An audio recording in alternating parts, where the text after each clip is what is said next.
तर मित्रांनो, 23 नोव्हेंबर 2025 रोजी जी टी-ई-टी परीक्षा झाली होती, त्या टी-ई-टी परीक्षेतील मराठी विषयाची प्रश्नपत्रिका आज आपण सोडवणार आहोत. कुठल्याही परीक्षेला जेवढे तुम्ही जास्त प्रश्न सोडवाल, जेवढा सराव कराल, तितकी तुमची पास होण्याची शक्यता जास्त असते.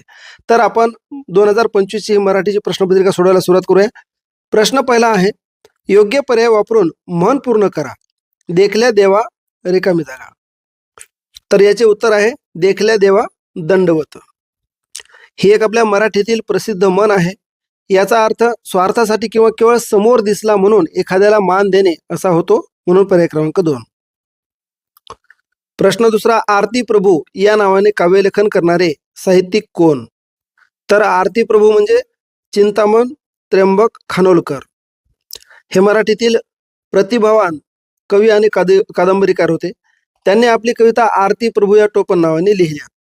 आता इथे जयंत दळवी आहेत, हे ठणठणपाळ या टोपण नावाने लेखन करायचे. गदी माडगुळकर यांना आधुनिक वाल्मिकी असे म्हणतात. त्याचबरोबर बासी मर्ढेकर यांना नवकवितेचे जनक मानले जाते. प्रश्न तिसरा आहे, पुढीलपैकी कोणते पुस्तक पु ल देशपांडे यांनी लिहिले नाही?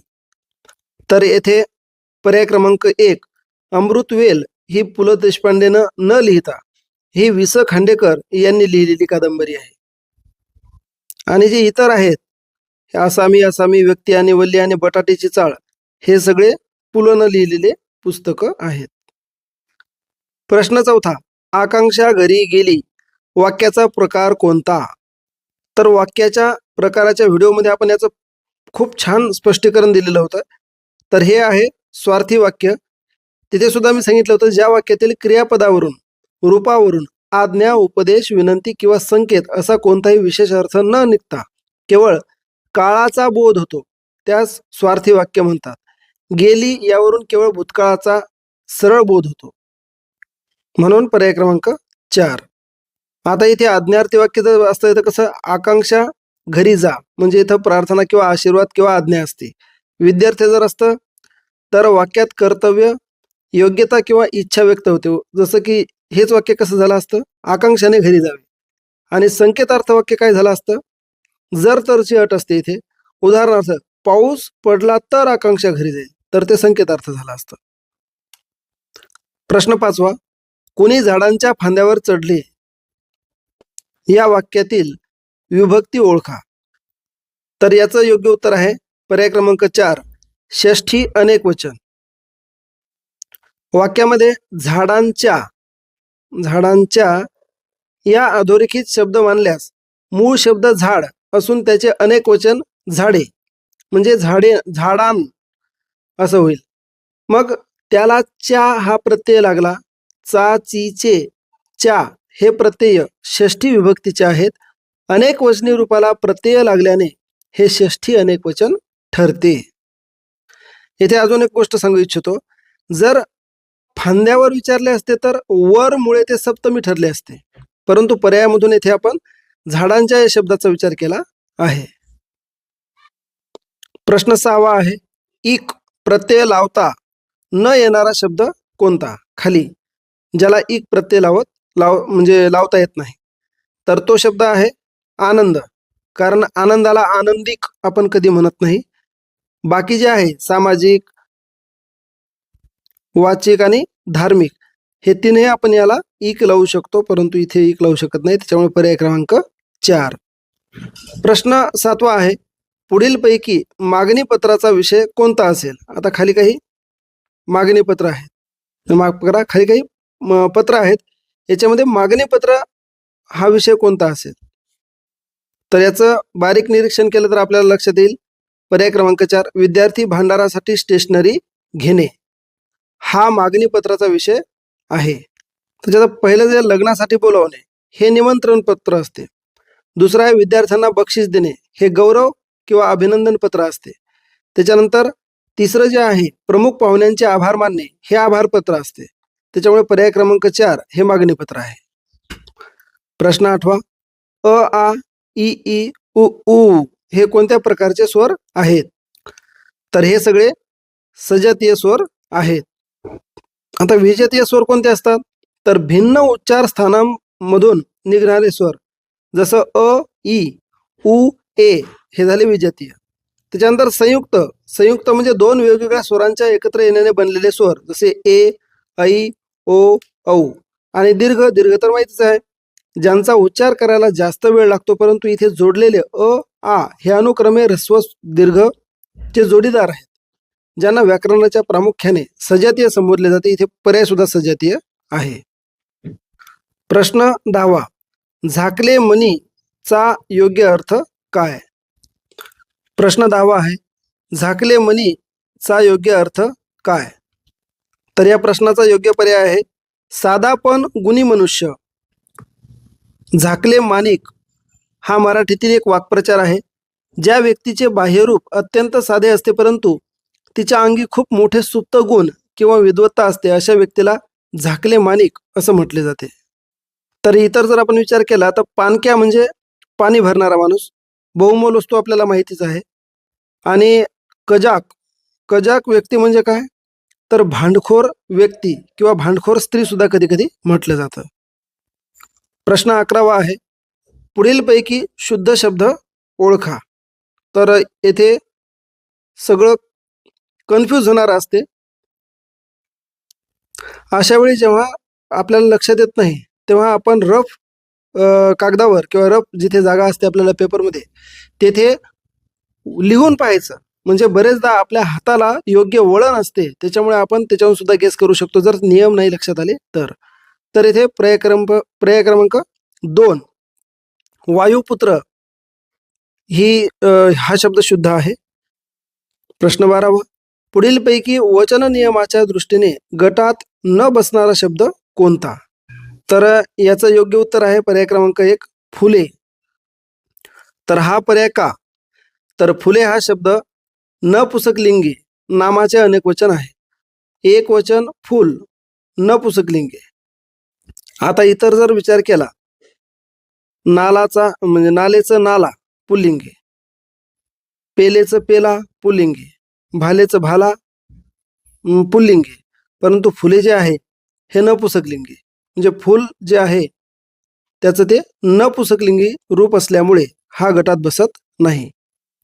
प्रश्न 13वा, वाक्यातील क्रियापद जेव्हा कर्माप्रमाणे बदलते तेव्हा रिकामी जागा प्रयोग होतो. तर आपण प्रयोगाचा सुद्धा एक खूप सुंदर व्हिडिओ टाकलेला आहे, ज्याच्यामध्ये आपण 20 प्रश्नच घेतले, परंतु त्याच्यामध्ये सगळे प्रयोग समजावून सांगितलेले आहेत. त्यामुळे तो आपण व्हिडिओ नक्की पहा.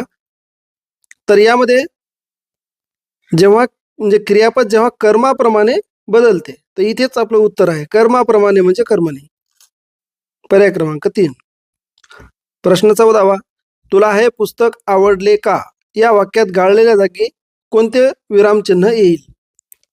तर तुला पुस्तक आवडले का हे काय झालं, सरळ प्रश्न विचारणं झाले, म्हणजे प्रश्नार्थक चिन्ह. पुढचा प्रश्न 15वा, खालीलपैकी संत तुकारामांनी लिहिलेला ग्रंथ कोणता? तर अभंग गाथा हे लिहिलेलं आहे, जे महाराष्ट्र शासनाने अधिकृतपणे प्रकाशित केलेलं आहे. त्याच्यानंतर जगद्गुरू संत तुकाराम महाराज यांच्या संपूर्ण याच्यामध्ये अभंगाला तुकाराम गाथा सुद्धा म्हटले जाते बरं का. पहिला जे आहे दासबोध हा समर्थ रामदास स्वामी यांनी लिहिला. एकनाथी भागवत संत एकनाथ महाराजांनी लिहिला. आणि भावार्थ दीपिका संत ज्ञानेश्वर महाराजांनी लिहिलेला आहे.